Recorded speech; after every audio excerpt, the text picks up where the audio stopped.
There are two things that empowerment technologies have taught me: ethics and creativity.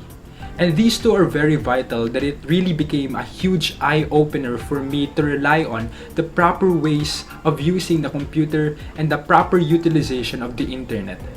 It taught me that there will always be ethical standards in every aspect which we have to uphold, and to expound onto that, this is a huge opportunity for us to actually live for its principles so that we can carry this out on whatever status we are in. We can be ethically groomed students or workers in any field, or even just normal citizens. And another pivotal extension from this is that creativity can always be integrated even if you follow the ethics, and actually it is more creative and pleasing to the eye of the society. And that creativity has a lot more wonders and special razzle dazzles if we actually see things through, because creativity does not only rely on our minds, it also relies on our resources, and empowerment technologies taught me to utilize its tools well and good while upholding creativity. Hi, my name is Benedict J. Collado, and this is what eTech has taught me.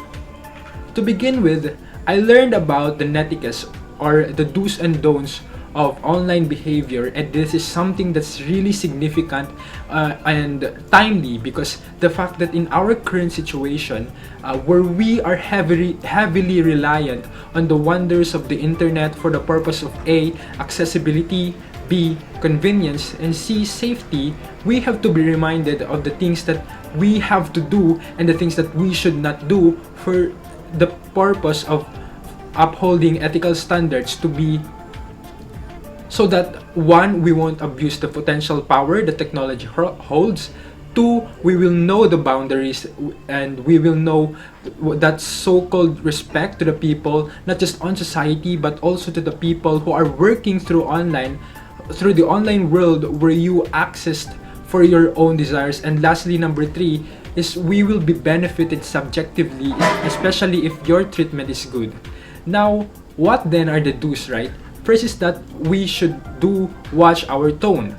Since the majority of the instances are done through words only, we ought to watch our tones to avert potential misinterpretation. And we should also use emoticons or emojis when appropriate. Now, don't get me wrong, we should use it when appropriate or when badly needed to explain something that can't be explained through words, meaning that this is not an opportunity for you to spam those emojis, at least on a professional note. But when you feel that you are having like a conversational discourse with someone, use them in moderation so that they won't get confused.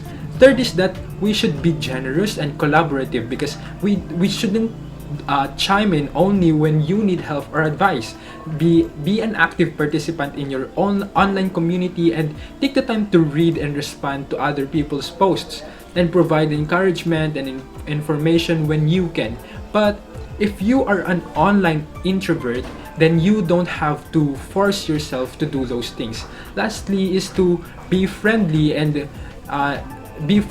use proper grammar and spelling, so that they can better understand you. Now, how about the don'ts, right?